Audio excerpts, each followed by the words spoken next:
Hi everyone, welcome to today's video. My name is Michelle Aubin and I am a leadership and management trainer and coach for heart-centered managers who want to have a more highly productive team with less stress for everyone involved. And today I'm going to talk about 3 common mistakes supervisors and managers make with delegation and some practical things you can implement to resolve this issue. These are very common, and just going to walk through them and show you how to resolve it. So before I do that, I want to talk about the elements of a high-performing team, and I'm not going to go too deep into this because I already did a video, and I'm going to put a link below in the box that you can watch if you're interested in looking at the elements of a high-performing team. And the 3 main categories are to have very clear expectations for your team members, to cultivate resilience in your team members, and to develop your manager and supervisor skills in an ongoing way.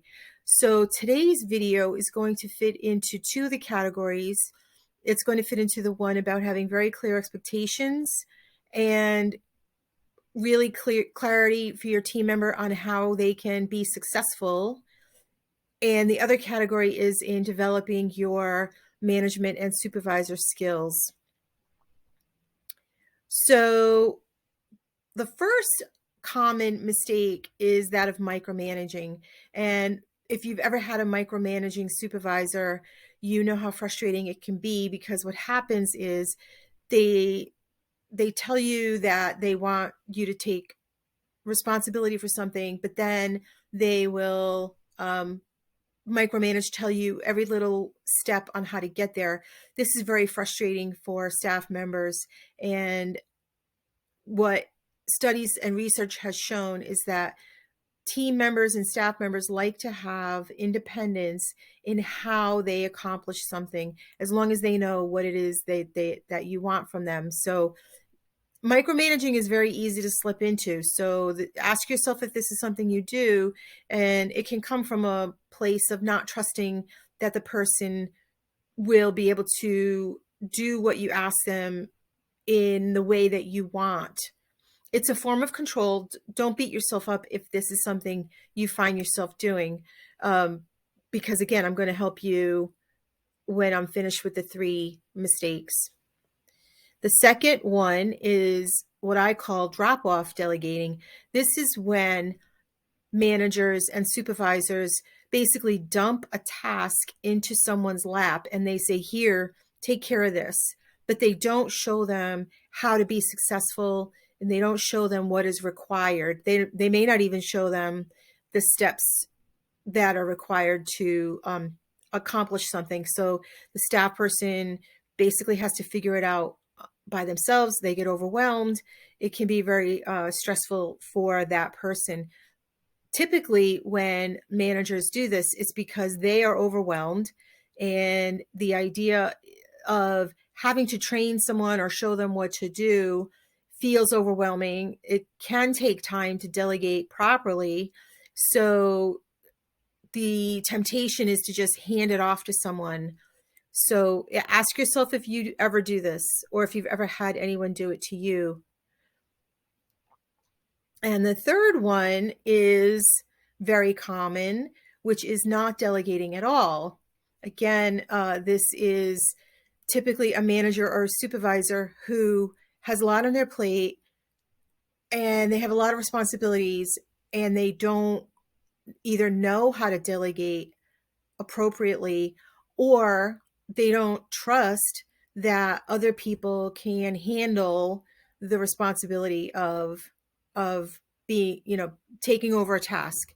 So typically these are very successful people, very successful managers and supervisors, and they feel very accountable to their supervisor. And sometimes it just feels easier to keep control over all of the tasks you're responsible for. I said it feels easier, but it isn't always easier, because in the long run, the manager who does this will burn out because there's too much on your plate. And it also can hold you back from true leadership and from thinking bigger, because when you delegate appropriately and thoroughly, you then free up time and energy so that you can think about bigger problems, solve bigger problems, and move on and move up with your team. So again, these are the three. Ask yourself if you've ever had anyone do these to you, or if you tend to do any of these: micromanaging, drop off delegating, and not delegating at all. So I touched on this a little bit. Why is it so hard to delegate? At the core, it comes from fear, or it comes from overwhelm on the part of the manager. Lack of trust as well. So I want to talk about the solution and ask you to do a reframe of delegating. Delegating is, in the way that I'm about to speak about it, is a form of training and a form of feedback that actually builds trust. When you do the steps I'm about to spell out for you, you will have complete trust that your staff member knows what to do and how to reach the goals you're setting for them. And then you can, in stages, let go of control and know that they can handle what you're asking them to do. So this is a 3-step formula, very simple. Again, think of it as a training process and a feedback process. So the first step is I show you. So this is when you show the person how to do what you're asking them to do. In some cases, you might just be able to hand them a template or a sample. And if you know them and know that they are skilled, they can basically use the template or use the sample to accomplish the goal. In other cases, you're going to need to break down the step-by-steps and show them one piece at a time. The next phase of this is you show me. So now that I've shown you what I want you to demonstrate that you can do it. And in this phase, if you show me that you can do it, but there's something not quite right in the outcome, that's when I can then show you again. So this is where the mindset of training comes in. And the final step is, now that I've shown you how to do it and you've shown me that you fully understand what I'm asking for, now I hand over the responsibility for the results and for the outcome to you. So now this is in your lap. I've only done this after I've shown you what to do or what I expect. You've demonstrated that you're capable of doing it. Now that those two are met, you are responsible for the results, the outcomes, the deadlines, etc. And that's the only time it's really appropriate to then back off and let the staff person take ownership of this. And from here on in, as a manager, you're just responsible for checking in and making sure that they're on track.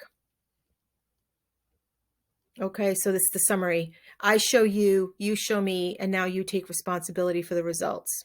Okay, so again, to wrap up, this is coming from two of the pillars of the elements of a high-performing team for heart-centered managers: clarifying expectations and developing your ongoing management and supervision skills. So if you are interested in learning more about the 3 pillars, I've created a video called High Performing Teams for Heart-Centered Managers. I will put the link below, and feel free to go look at that if that interests you. And until next time, I hope this has been helpful and useful to you. I'll see you in the next video.